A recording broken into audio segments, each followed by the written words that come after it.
Well, it looks like it's a West Virginia meeting so far today. Oh, we got some other folks coming in now. Hey, Dharma. Hello.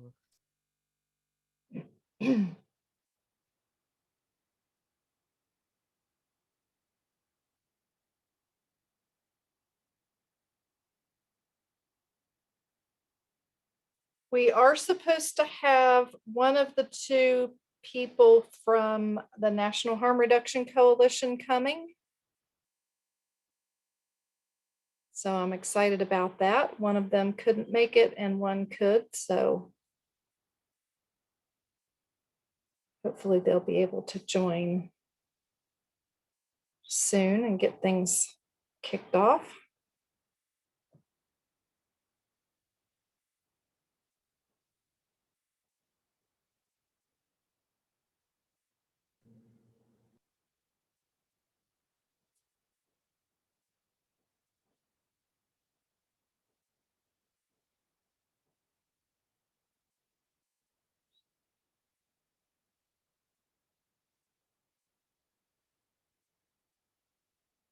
We're just giving folks a few minutes to join.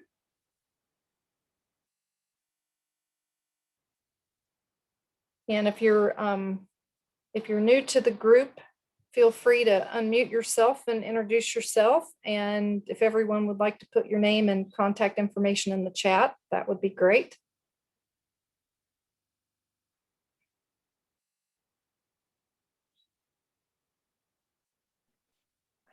Hi, y'all. I'm Shan. I'm one of the Media and Communication Fellows for ARHE. I've actually been to like the last few meetings. I'm always at my work study job when we have these meetings, so that's typically why I am quiet, but I am here. Thanks, Shan. Hi, y'all. My name is Kirsten Vinther. I've been to a couple of these, but I often miss them as well. I'm at Cal Poly San Luis Obispo as the prevention specialist and the coordinator for our recovery program.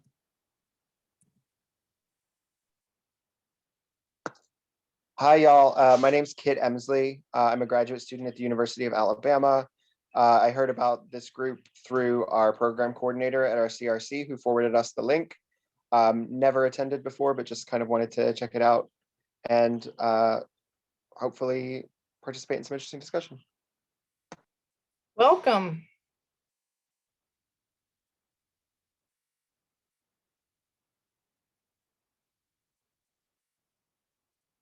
Yeah, welcome everybody.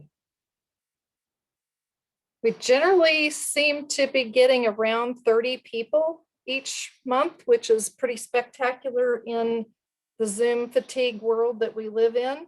And it's encouraging and inspiring that this is important to so many people within our collegiate recovery world. So, and I see that our special guest today has joined us.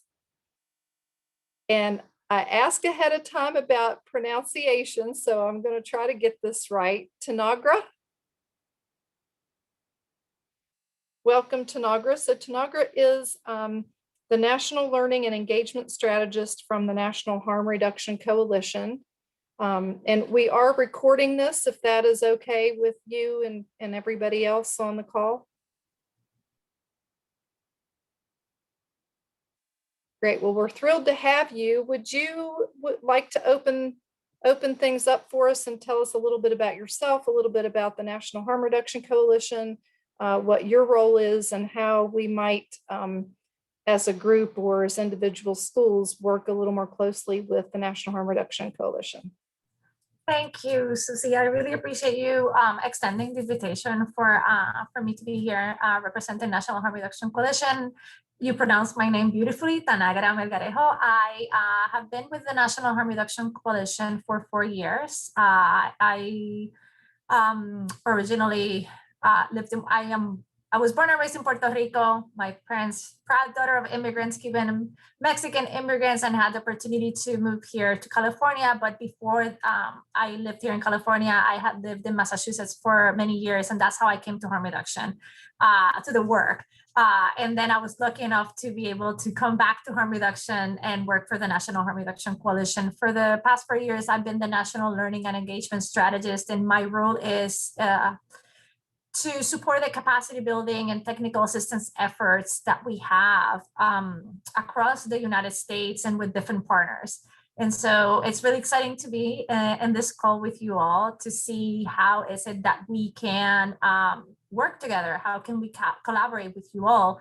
I don't know if you know, but National Harm Reduction Coalition has been in existence for 26 years. Wow, it's a long time. It actually was founded here in California, in the Bay Area.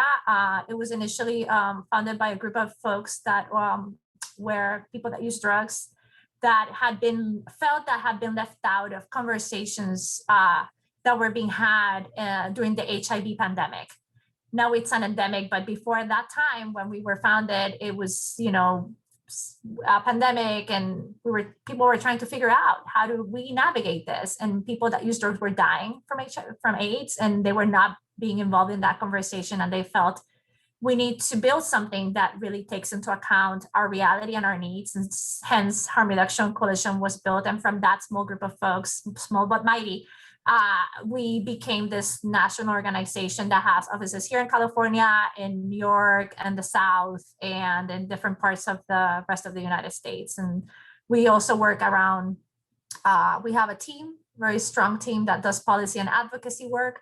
So we're really involved in supporting or moving forward policies that are good for communities, including the communities of people that use drugs. And we also have a really robust overdose prevention project or program that was founded here in California called the DOPE Project, which is our only direct service project actually, or program where we were the first community-based naloxone distribution program in the country. Out of that, other programs were built.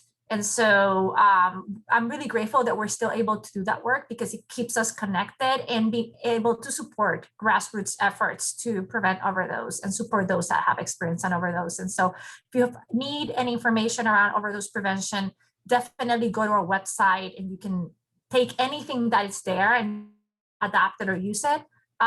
We only ask that you give us credit, but there's a lot of really, really good information, we think, that has been built by our colleagues, you know, to be disseminated amongst all of you and the rest of other folks that are interested in exploring more how to implement or integrate harm reduction to the work that they do.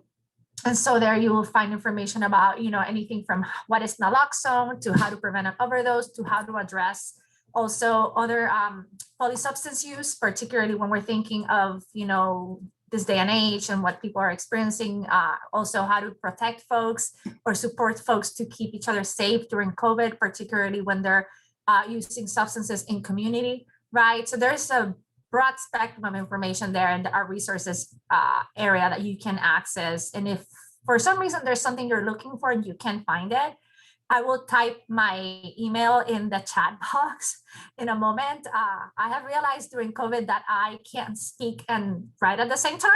It's hard for me. It's like, and then I am narrating what I'm doing, which is annoying. So I want to spare you that. And so I will type my name and my email in a second so you can reach out to me. And I'm happy to, if I know where it is, I'll get it for you. And if I don't, I definitely probably know someone that does know, and I will figure out a way of connecting you to that information. Is there anything, Susie, or folks that you think would be helpful from me in terms of like, what would you like me to share or know more about? I'm happy to hear from you all and see how can my time be best used here today. I guess one question I have as you were talking is, have you all had any intentional work with higher education? And if so, what locations, at what level? Can you tell us more about your work within higher ed? Yes. So we are definitely always open when we get invitations from folks in higher ed to have conversations about how to best integrate or think about how do we bring harm reduction to the spaces. So our interactions with higher ed have been when specific schools, for example, we work with nursing schools, medical schools. We have a medical director on board. Her name is Dr. Kim Soo. If you don't know her, look her up. She's brilliant. That brain of hers, I just want to like sit there and have stuff transmitted to mine. Very brilliant person who also helps us to oversee like all the medical sort of like issues that can come up with substance use and really think about them from a harm reduction lens. We've also done work with social work schools that have reached out to us, specifically, particularly social work schools that are interested in creating space with social workers in training around how to think about engaging with participants from a harm reduction lens. Let me think who else. Oh, counselors. Like we've also had interaction with folks that are counselors. We've supported folks that have wanted to do internships with us in the past. We were lucky to have folks in person to be able to do internships with us. And so our colleagues in New York have had a long-standing history with different social work schools in the state and providing a space for folks to do internships with us, particularly when folks need the hours in order to be able to complete their, I'm trying to think of it in English, I can think of it in Spanish, to complete their degree. And so, and also some schools have reached out to us, particularly here in California, student unions, wanting to have conversations about how to best support students on campus and off campus around conversations around substance use or safer substance use. And so that's another way in which we have interacted, but we're always avid and hungry for more of that interaction. And so because we feel it's important and you are all our partners in harm reduction with us as well. And so it's exciting when we have this opportunity to have a conversation with folks in higher education and think about what are the other ways in which we can broaden these partnerships further. And so I was really excited for your call because I was like, I can think of all these things that we could do together. So yes, we're up for it. Awesome. So a couple of things just off the top of my head, and if everybody jump in here with questions. We have really been trying to get some adoption of naloxone on our campuses. And I'm located in West Virginia, and I think I have 1, 2, 3, 4, 5, 6, 7, 8, 9, 10 of the folks on the call today are from West Virginia. You might have also heard of our very unfortunate, it's not even strong enough word, legislation going on right now that's at the governor's desk around the harm reduction proposal. But specific to campuses and naloxone, we have, and most states have Good Samaritan laws. And some of what the pushback I've heard is concern about liability. And with the Good Samaritan law, that's not really, the fear around liability is not really such an issue. And I don't know if it's kind of a lack of education, how much of that is lack of education and stigma together.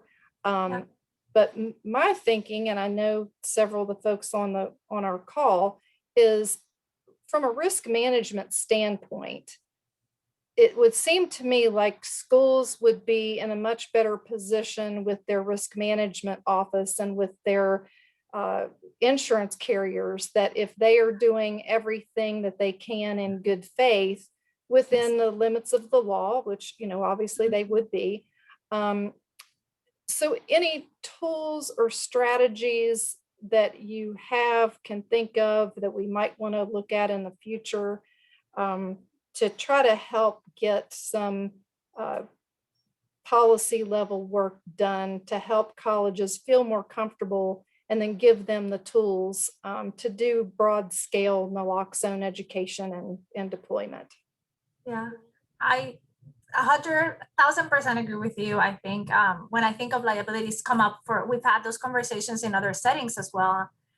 For example, here in San Francisco, we were working with a program, and the staff was really avid to get trained on how to use naloxone because they were the ones dealing with folks overdosing and dying on site because they didn't have the tools that they could have used to help that person breathe again, right? And so, and they were like, please, we want to do this. And the folks that were really against that or pushing, sort of like pushing back on it, were administrators that felt like, what about liability? And one of the things that my colleague Eliza Wheeler, who's brilliant, and I think I've learned so much from her, said to them was, but what about people dying? Isn't that liability, right? So how is it that we, when we think of liability, it's exactly what you were saying, Susan. It's sort of unpacking how much of that is stigma, how much of that is like lack of information or not being aware of, of what harm reduction is and can be, and naloxone, what does it do, and how is it that it's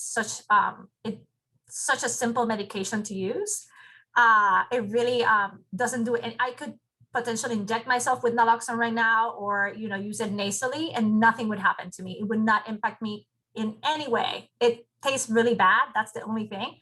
But besides that, if I'm using nasally, right? But besides that, nothing would happen to me because I am not using opioids at the moment. So it would not interact in my body in that way. It would be like nothing, right? And the only thing that naloxone does is help people come back, right? And so, and it's such a simple medication to use, particularly if you have the nasal naloxone, it's so simple to use. It's like you can learn and get trained to use naloxone in less than like 20 minutes, and then you have it. One of the things that we, I don't know, in states it varies, right? Different states have different laws, as you were saying. So I think it's really important to, depending on, I know you're in West Virginia and other folks in the car are in West Virginia, right? So it's really getting immersed in terms of like Good Samaritan law and also what does the law say about naloxone. For example, there are states in which there's nothing in the law that says that someone cannot get the medication prescribed to them and access them through a pharmacy, right? And so for folks that have health insurance, like I here in California, could go to the pharmacy with a prescription from a doctor, Kim Soo, and go and get naloxone in the pharmacy and have it with me for my personal use, right? That is a barrier for some folks that may not have access to health insurance, right? Or that may feel unsafe going and getting naloxone at the pharmacy, right? Because of stigma and shame. And so that's why harm reduction programs do community-based distribution of naloxone, right? So I could also go to my harm reduction program and ask them to train me and give me naloxone for my own personal use, right? And they have the mechanisms in place with standing orders that are signed by doctors to be able to do that, to train people and then to be able to give out naloxone to folks.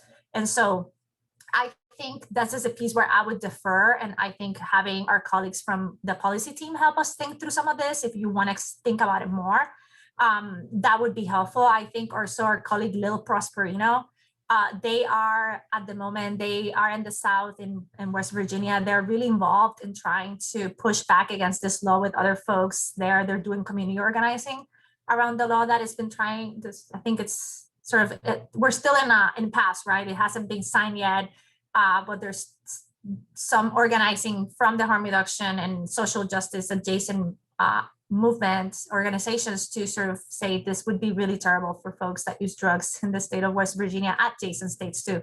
So we really want to make sure that like, hopefully that doesn't happen. But I think Lil would be someone that you could also probably be in conversation with to help us think through more, what would be how do we address liability, right? So that folks feel okay, but also what are the other avenues that you have within the law that folks could have naloxone available to them, right?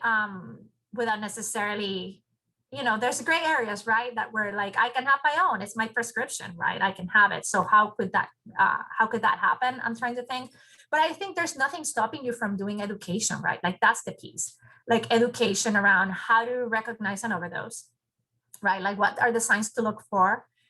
What are some of the things that you can do if an overdose is happening? What are some of the things that we recommend are not best practices to try to avoid them? And also where do people, if people are interested in having their own supply of naloxone, where in the state that they're in, they could have access to it? How could they go and get it as students, right?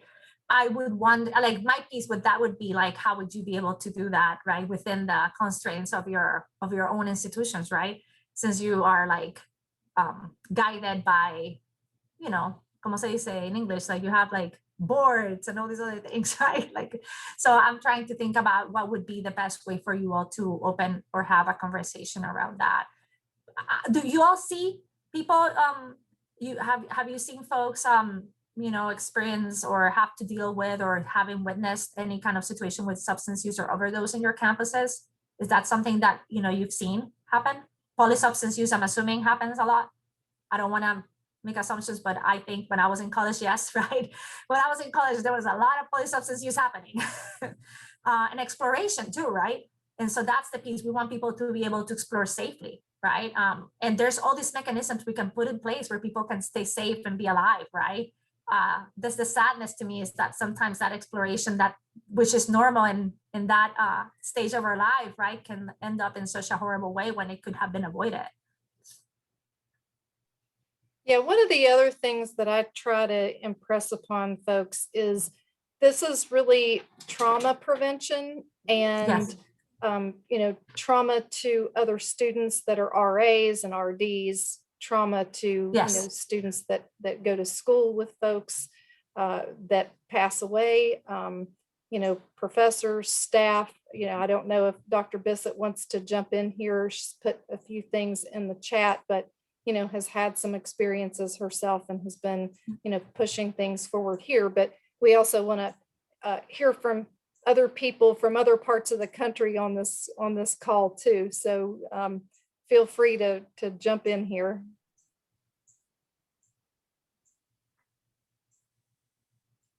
I just want to say, I remember when it used to be condoms that we wouldn't give out at university. I remember being in college and like, they were like, no, and the good sisters fight. It's like people are going to come to college and like we are like in the prime of our hormones. People are wanna like explore and have sex and do all these things. Why shouldn't be able to provide these things safely for folks, right? And so I'm thinking also about, you know, this is the conversation that we're having 30 years in the like now, and now it's like around how do we give people this tool that can help them stay safe, right? So we have history there and we were able to shift and change that discourse. So I'm wondering how we can take the learning that we all had from that time and apply it now into this new age that we're in as well.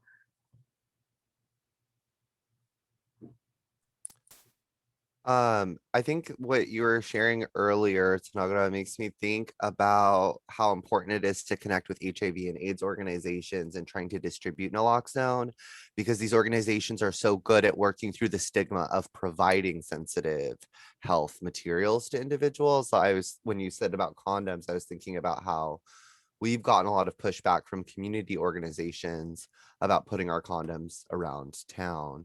I work with a group that does a local condom distribution, and how their relationships with those businesses are such that they're probably more likely to get them to put in place naloxone distribution than maybe a rehabilitation service. And so I guess when you were talking, it just made me think about how important it is to kind of maybe start building those coalitions with HIV providers, since they have a lot of that working knowledge of how to kind of work through those hoops in providing maybe controversial medical services or like harm reduction prophylaxis in public spaces. Yeah, 100%. I couldn't agree more. And that's so it's also vitally important because we have another avenue where we can connect students to, and they can do some of that, support us with some of that work, which is they've been doing, as you're saying, for a long time. And so and there's an intersection there too with health and public health.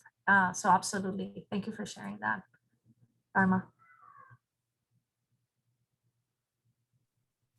I think at Temple we're in an interesting location, right? North Philadelphia is known for its opioid use, and we have tried to encourage our students to call TUPD for help, and we know now that that is a really complicated ask.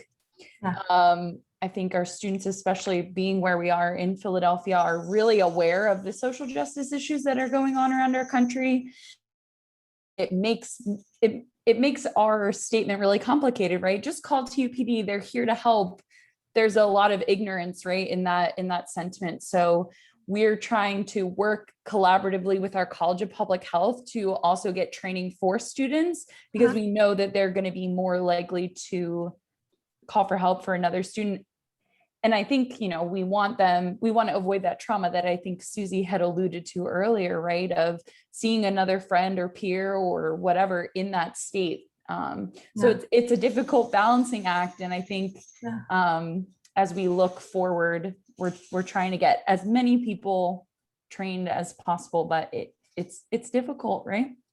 100%. I'm wondering also, that's such a good point, Vicky, that you bring up. It makes me think of, when I used to go to UMass Amherst.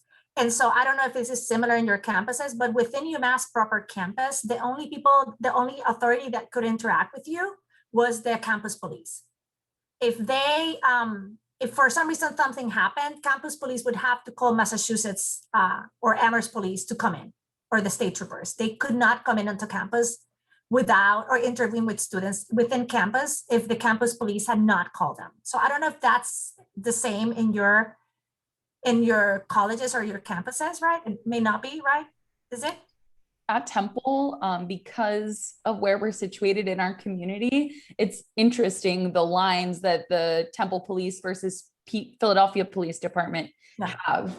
But I believe that Philadelphia police officers, we do ask them to make sure that they dispatch Temple PD to a scene, but there's no guarantee that that could happen. Yeah, so that makes it more complicated, because what I'm thinking is, if you had a situation where campus police operated autonomously within the campus, and then they had to reach out if something happened, right? If there was I think that there's some education that can happen there when people are sort of showing up to address a situation that could potentially be an overdose or any kind of situation, right? I'm also thinking here in California, in Oakland, we have a mental health first response team that has been organized and founded, which means that those folks are the folks that community could call to go into a situation that potentially is a mental health crisis as first responders, in terms of versus calling the police, right? Because we've seen that, like, for a lot of folks, that feels unsafe, right? And they don't feel that they want to call the police because they're afraid, right, of what can happen. So I'm wondering also if yes, as Dr. Susan is saying, like, if there's other folks that could potentially be on campus trained to help address some of these things, that they're prepared, right? That we support them in helping address them. That is not necessarily another alternative to calling the police. And if folks have to call the police, I can share materials with you of things that folks can do where they can call police and minimize risk for the person or for themselves, right? Things that they can say, or how can they frame the call. We've had people in community where they're like, I know Good Samaritan law, but I have warrants, I'm afraid. And what I've done is I have given the person naloxone, make sure that they're breathing, left the naloxone in front of them so people can see it, and then call first responders and said someone is stopped breathing in this address, right? And then they left because they didn't want to be there. They felt unsafe, but they made the call, they left the naloxone. So when the first responders showed up, they knew that this person had been given naloxone, right? That they were left breathing in the rescue position, right? Like, there was a call that was made anonymously, so sometimes, giving people a set of options could be helpful. So I appreciate your that's the complexity, because it's real, and we see it all the time. I think it's really complicated too. Yeah. I'm the president of the West Virginia Drug Intervention Institute, but previously I was the assistant dean at the University of Charleston School of Pharmacy, and I actually was a first responder to a pharmacy student who overdosed on heroin. And it was a very difficult situation, and the conversations that ensued on campus afterwards were interesting in terms of, we're willing to train campus police, but we don't want to train RAs or, resident assistants, and yet we'll train those people in where the AED is or how to do CPR. I mean, and so that's been an ongoing frustration, I think, in West Virginia for Susie and myself and others, is that a lot of the presidents see it as a liability. I'll just give you a real quick example. So having been the former assistant dean at the School of Pharmacy at UC, our pharmacy students are registered with the state as pharmacy interns. And so when I was there, we trained them to train other people how to use naloxone. And then they were able to distribute or dispense with a pharmacist in charge on site. With the change in leadership at the university, they've pulled back on that and they're no longer allowing students to do that because the new administration feels that it's a liability. So what I find is that a lot of times presidents and people in positions of power on university campuses will say that, but they really don't have any legal basis for it. Susie's been trying to work with the Higher Education Policy Commission as well in terms of trying to get them to endorse having naloxone on campus. But in my mind, if you have, I said this in the chat and Susie said it before too, if you have a first aid kit on campus or in your residence hall, if you have an AED, why the hell do you not have naloxone? I mean, to me, that just makes sense. And from a liability standpoint, I would think it would lower your liability. I mean, I often think about that student and wonder, one, I wish he would have been found sooner. And two, if he was found, would someone have had naloxone on them to save him? Of course, by the time I got there, he had passed and was literally being put in a body bag, and I had to attend to the roommates. So there's that trauma too, that has a cost to the college campus, to the residence hall, to the whatever major that student's in. And so a lot of times I can't even tell you how many hours of time I spent on this issue within a 2-week period too. So you're taking your staff time away also, and it's traumatic to the staff. It's a very traumatic. It's why that story is why I'm doing what I'm doing now. Yeah, thank you for sharing that. And I'm so sorry you had to go through that experience. Like that stuff is really hard. It's like I feel like we always carry that right with us. And I appreciate you sharing it. I also think I 100%, like I would love for us to, I would love to be back or figure out a way we could meet with other folks from the National Harm Reduction Coalition, because I think that there's things that we can offer to help support some initiatives and hopefully move some of, yes, why is it that we have all the medications in the first aid kit, but we don't have naloxone? Because we don't see naloxone or harm reduction as part of the public health continuum, and it is a public health intervention, and I think that's part of the education that we're trying to do. So that's one piece. And the other piece is like I can share with you also, there's different apps. Thankfully, I hate technology sometimes and I'm grateful for it sometimes. And I'll just say that there's different technology now that has come out for folks to be able to hopefully avoid an overdose as well if they are alone and using alone. There's Canary, the Brave Co-op up in Canada they have Never Use Alone is another app. There's several apps that people can use where they can let someone know that they're going to use, and if they don't respond or they don't show signs of life, right, like then someone can call them, and if they don't respond, then that person can call somewhere else that is around them or near them that can go check on them, right? Because there's a lot of shame and stigma around substance use, and people use alone because they don't want to name that they're using substances. They're afraid and embarrassed and shamed and all those things, right? And so I think that those apps can be really helpful. And I'm thinking for college students could be really helpful also as an option that maybe they can alert someone that they know and trust that can come check on them, right? If something was happening. I'm also thinking of all the other barriers of entering residence halls and all that other stuff as well. But I'm trying to think of different things that, you could maybe share with folks that are like a good intermediate step. Moving forward, you get naloxone hopefully in the hands of every single person on campus, and like students can have access to that, and RAs and all the other stuff that we've been talking about. And Brave Co-op also has some buttons where they can press the button before they use, and if there's no sign of movement in the room, someone can come in and check on them. So there's all this new technology thankfully out there that is also helpful to address some of this stuff. I would love to be able to be with you all again. And if that's a possibility, maybe I can ask, we have a core team of like voluntary lawyers or attorneys that help us look at state laws and around naloxone and hopefully making it more available. And I know that they looked at liability and those conversations, and maybe it would be helpful for us to, if you're open to that, to figure out a way that they could come in and sort of help us think through that in the general broader context and maybe statewide as well. That it would take me a little while to get all that stuff organized, but I'm happy to figure out a way to make that happen for all of you, because I really appreciate, you know, the work that you're doing and also that like you want to do it. So I'm just so grateful. I think We the want to other partner thing with you. that we have to unpack too, and it was kind of alluded to by a couple of people who spoke, and maybe they could share a little bit more about what's going on their campuses. But I think students are afraid of a punitive response on the part Yes. of the university if they're the rescuer or if they're the person who the naloxone was administered to. And so, you know, there are some policies in place on some campuses. I know Marshall University has one, amnesty policies. But I still think there's a big fear. I mean, we have that fear in our community, right? So why wouldn't a college campus is a smaller microcosm of the communities? But that is a big issue, I think, for a lot of students is fear of getting in trouble. Yeah. And unfortunately, even though in loco parentis is supposed to be dead, we've kind of moved in that direction more because of helicopter parents and people wanting to litigate against college campuses. So I think that's a challenge too, is making the students feel like it's okay for them to use it and they're safe. Yes.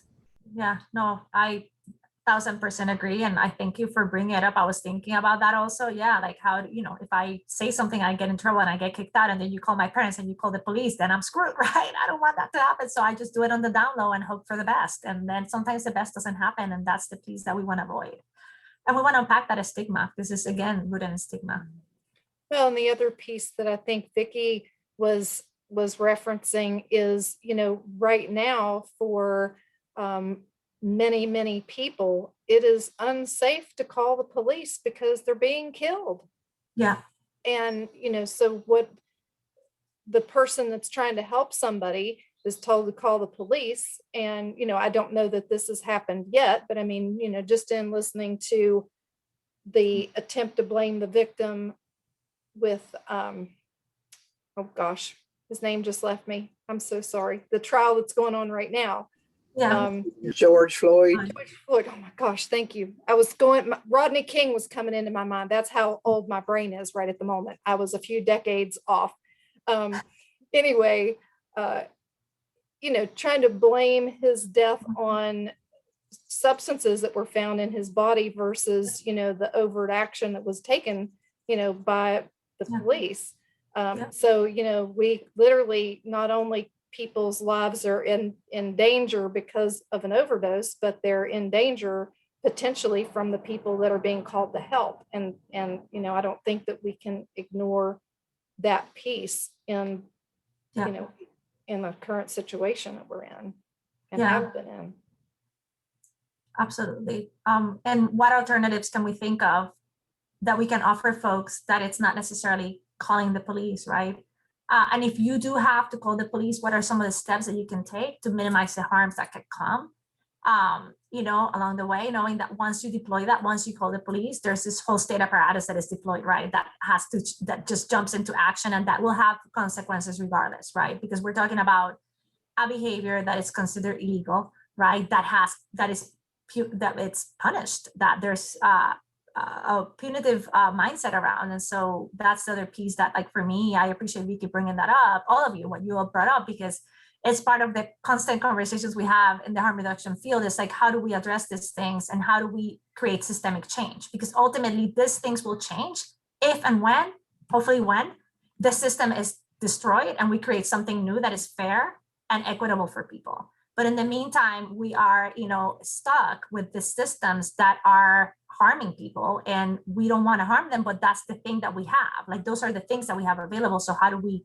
navigate that, right? With the creating the least amount of harm possible for folks. And that's the piece that I think is challenging, but I think that we can think more together. And I think that there's probably creative alternatives that we can all come up with, right? To help us maybe explore or pilot some stuff. So I would love to, you know, think with all of you more about this stuff and figure out how my organization can be a partner to you all in the work that you're doing, and maybe use some of our resources to help to help think about this conversation further? I think so. I'm in Oregon, and we just decriminalized small amounts of all drugs last year, and I'm on the Measure 110 Oversight and Accountability Council that's kind of overseeing the grant development and the Behavioral Health Resource Network development behind that. And I think it's really important to understand that especially for CRPs, that as you expand these programs and services on campuses, but that we're only seeing some of the overdoses, right? These are only the overdoses that we're catching or that students are reporting, Yeah. or oftentimes it's really intense health events that maybe isn't an overdose, but with polydrug use or sexualized drug use or Yeah. all of those things, that if we don't attend to those problems now, they just get worse as we open things up, right? So Yeah. like here, we've decriminalized small amounts of all drugs, but we don't have matching services to meet that.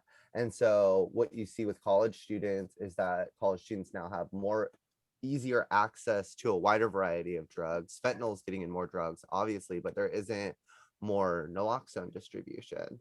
And so I think on college campuses too, what the problem is that there's like longer federal rules tied to drug use on college campuses as well. And so students are more worried about losing their FAFSA versus, harm reduction programs on campus because they don't want to be associated with it in any way, because the students who need it most are also more likely tied to FAFSA, and Yeah. FAFSA still currently has those limitations. Yes. And so what we've been seeing is that like as states expand these policies, more students are using drugs, or more students are openly using drugs and seeking out these resources, and they're just not there. So campuses will have addiction resources, but they don't have any needle exchanges. And that's a Yeah. big problem, is this disconnect between the federal policies and state policies, because your state policies in your campus can only do so much when there's still these federal restrictions in place for things like marijuana, or things like we have medical marijuana dispensaries or recreational marijuana dispensaries across the street from campus, but it's still illegal to have marijuana on campus, Yes. even with the state laws.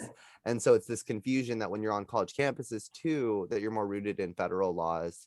And how do we kind of address that across campuses when we know that we only have so much power? Yeah. No. Yeah. It's very complex, right? And ultimately creates more barriers for people to be safe and healthy, right? Which is what we don't want. Well, we also heard a couple of weeks ago, Tom Coderre from, he's the new head of SAMHSA, and he was talking about the federal money that is going to be available for harm reduction. And, so how do those things align? And when money becomes available, are we going to see, sometimes money changes people's minds about a lot of things. And, so is that an opportunity that we should be getting prepared for? So I was curious from the National Harm Reduction Council standpoint, what do you know? What are you all preparing for? How is that something that we can be involved with or leverage to get ready for potentially accessing those funds? Yeah, those funds are, I'm not involved in those conversations. I know our executive director and other folks in our organization were called to have meetings with Biden's transition team and had conversations, and were instrumental along with Drug Policy Alliance and Students for Sensible Drug Policy and other folks that have been doing this work to sort of push the Biden administration to really think about substance use in a different way. And so I'm grateful that those funds are going to be available. We now know, for example, that the CDC is naming racism as a threat to public health, right? Like, to name that explicitly. I think that SAMHSA has begun to name harm reduction and explicitly name harm reduction. They quoted us. They said, we meet people where they're at and we don't leave them there. When I heard that, all my hairs in my body stood up, right? Because we've been saying that for 30 something years or longer. And finally, we have federal administrators that understand and are validating what we have known all along. It's like, these are interventions that work because we've seen them work. People have told us that they work, and there's science that backs them up. And so I think those funds will be coming down. I'm not sure yet, what to expect or how they will come down.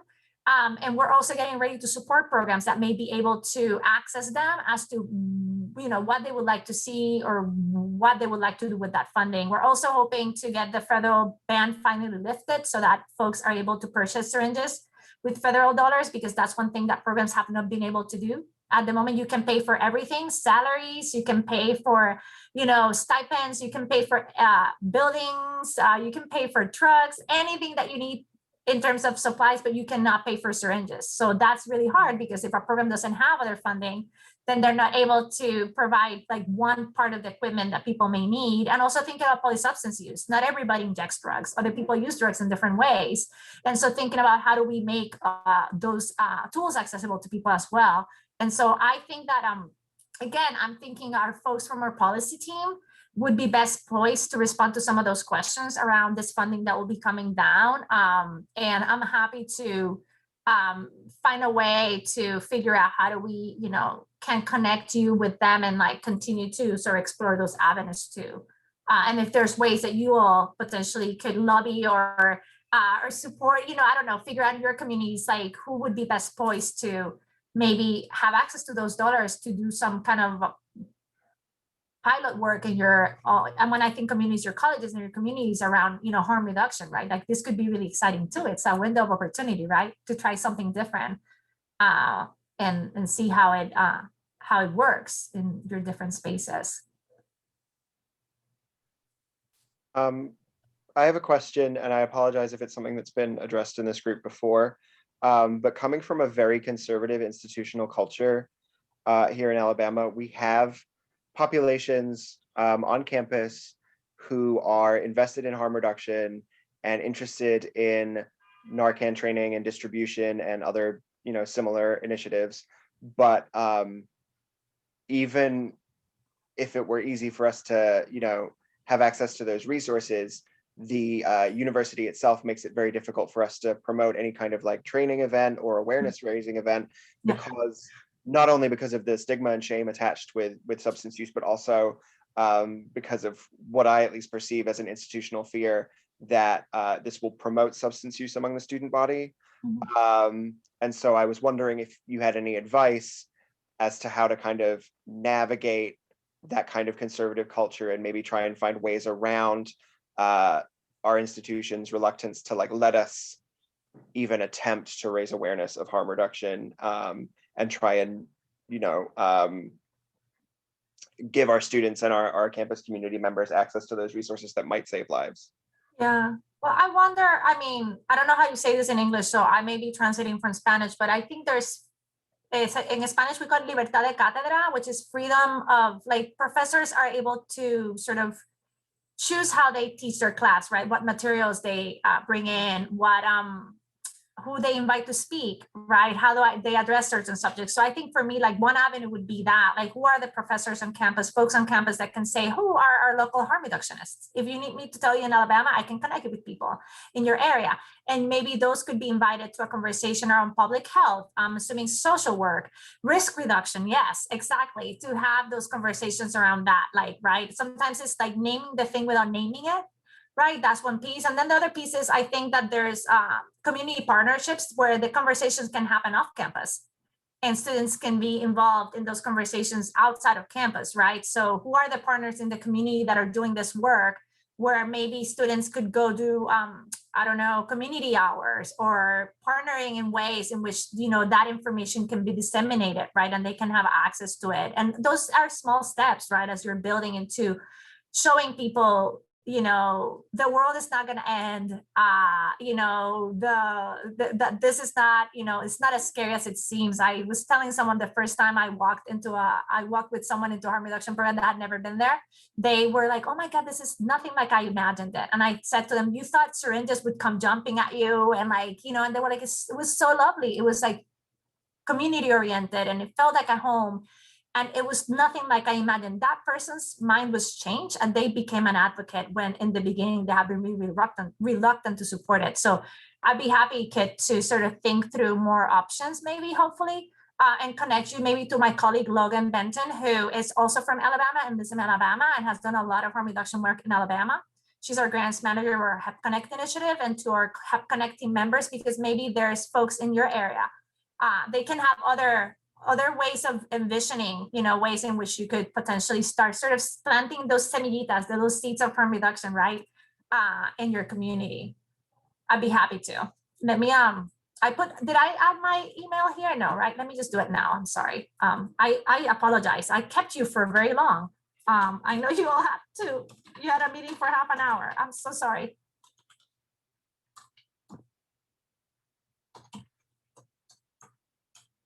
I think it's melgarejo@harmreduction.org. I hope I wrote it properly. But if not, if you go to the website, you'll find me if I didn't write it right. And I'll be happy to chat more with anybody who's on this call.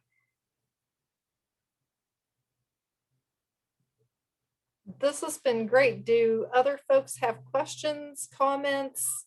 It's about 10 minutes to the hour, not that we have to stay the whole hour. We will hopefully be finishing our harm reduction survey. I think that I sent the link for Tanagra and her team to take a look at to see if they have any feedback for us. And so as soon as we get that back and put a few finishing touches on it, I'd really like to get that launched by the end of the week and, be able to have a couple of months over the summer. Well, not a couple of months, because we're going to have a session to talk about what the results were at the National ARHE conference, which is June 21st through 24th. So we will have some, preliminary feedback for folks then. I know I added just a couple questions for folks that have been following that. I added questions on if institutions provide literature, and then in tandem with our conversation today, I actually added questions, or I was asking about adding questions for students who overdose, and do we want to add questions about how campuses are responding to students who overdose? Because for me, I added a question: does your campus require any trainings or learning modules for incoming students related to harm reduction or substance moderation?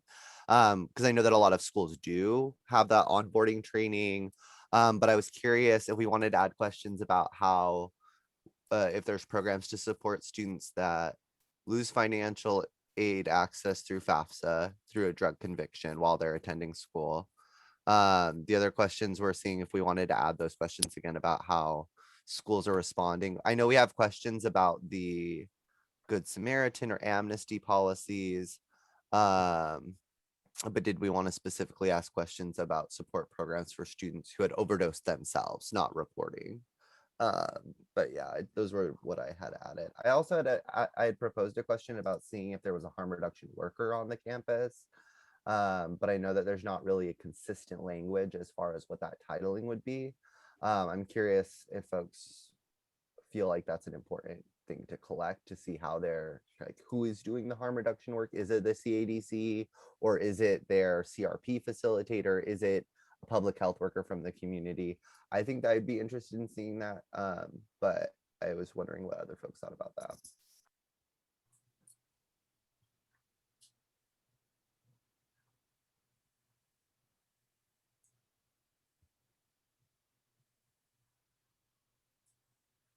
Anyone have any thoughts about that?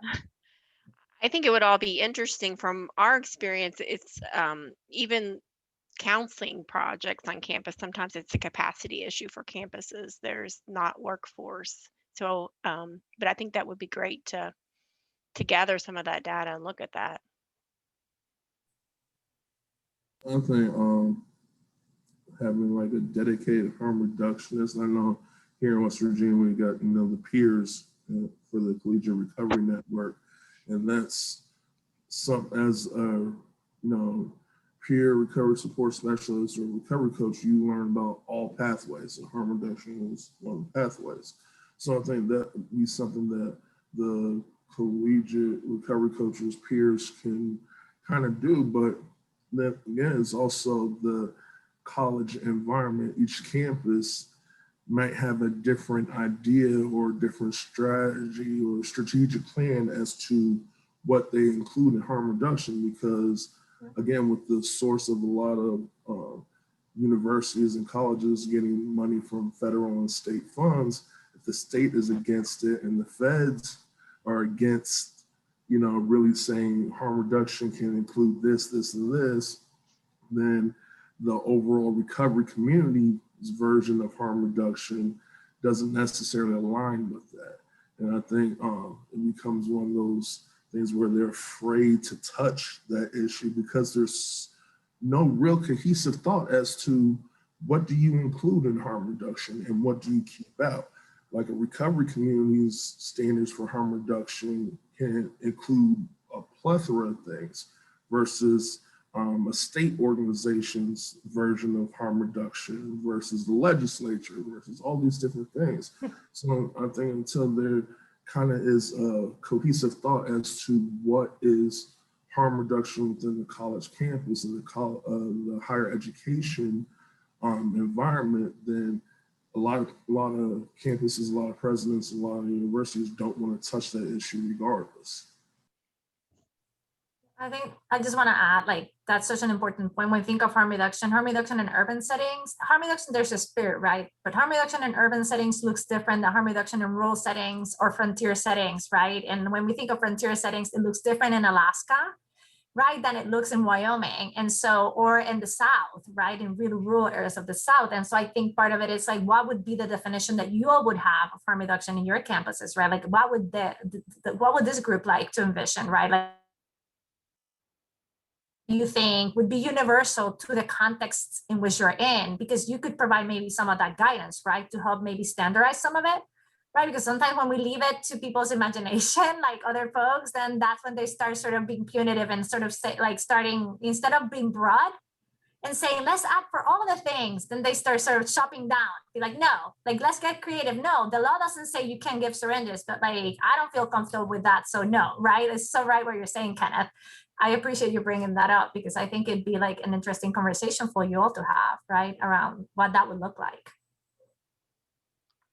I have one last thing too, just a curiosity that came up in thinking about that, Kenneth and Tanagra, was that like, so I'm transgender, so we can get syringes on campus for being transgender, but we can't as drug users who are also maybe transgender, right? And I think it's looking at ways that the services too are already being provided to other individuals on your campuses and getting your student health services to acknowledge that they cannot have a disparity steeped in a behavioral health decision if they're already providing the services, mind you.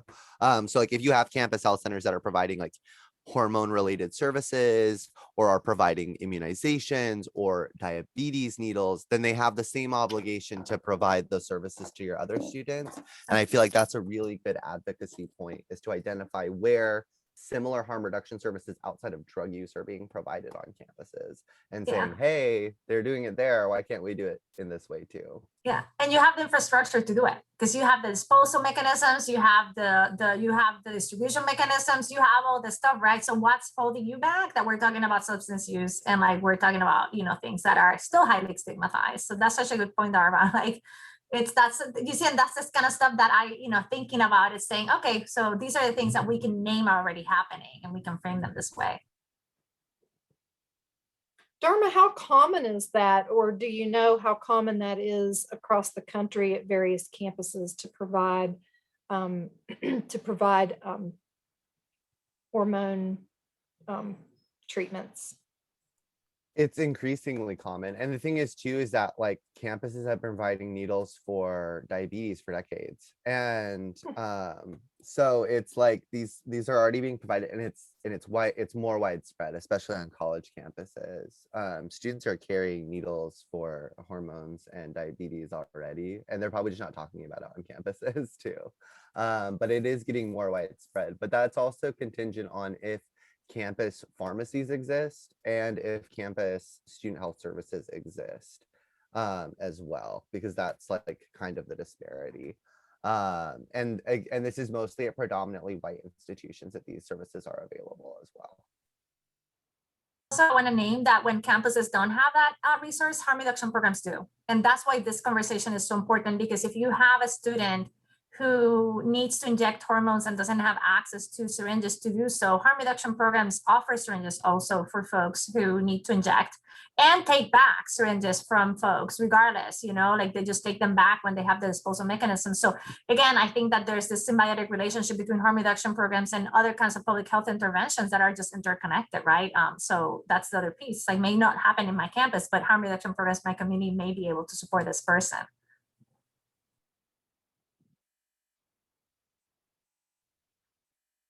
Very interesting conversation today. Thank you again for coming. And yeah, I think we can follow up with some maybe planning conversations and thinking about, are there folks at different levels in ARHE that should be brought in to have conversations with people at different levels within your organization, so we can make those connections, because we've got Dharma and Shan and myself that are all connected with ARHE in some way. So I think that would be some interesting synergy. Dharma, Shan, you agree with that? Oh, absolutely. Especially from the equity and justice perspective, I think harm reduction is the way to go. I know I talk about it a lot in my own personal advocacy, that for me is the future of recovery. So I would love to connect more about that too, especially from the equity perspective, because there's so much to work from there. Yeah, the same for me. Harm reduction just came on my radar more so this year, mainly because at Baylor CRP, we technically have to foster more of an abstinence model with recovery. And so, yeah, definitely more so approaching a harm reduction at the perspective at this point with recovery. Susie and everybody, I just want to throw something out as a thought, because I know you're going to be discussing policy, and thank you all so much. This has been a great conversation, learned a lot, and thank you so much. Several years ago, and I might not have the history of this correct, HHS, with a lot of their grants, put in some information around tobacco policy.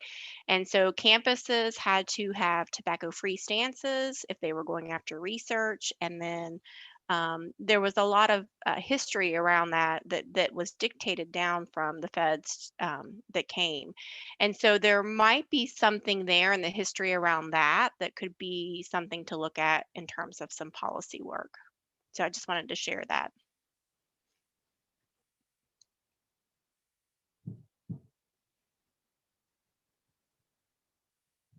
Thanks, Amy. All right, well, we will meet again next month. Same bat time, same bat station. And tomorrow is National Collegiate Recovery Day, so hopefully everybody's getting geared up. I went a little rogue and even got purple nail polish. So I'm kind of scared to get stuff purple because I don't want to look like a big old Barney. I gotta be careful, you know. Nice to meet you all. Thank you for the work that you do. It's nice to meet you. And please, Susie, be in touch. If I would love to figure out ways to collaborate further. So I will look at the survey and add any comments, and don't hesitate to reach out if you, Dharma and Sean, want to meet, or other folks from this space want to meet. Would be happy to do that. Thank you for having me and sharing your time with me and your community. I appreciate you all. Yeah, thank you so much. Bye, everybody. Have a good day. Thank you. Ciao. Bye, everyone.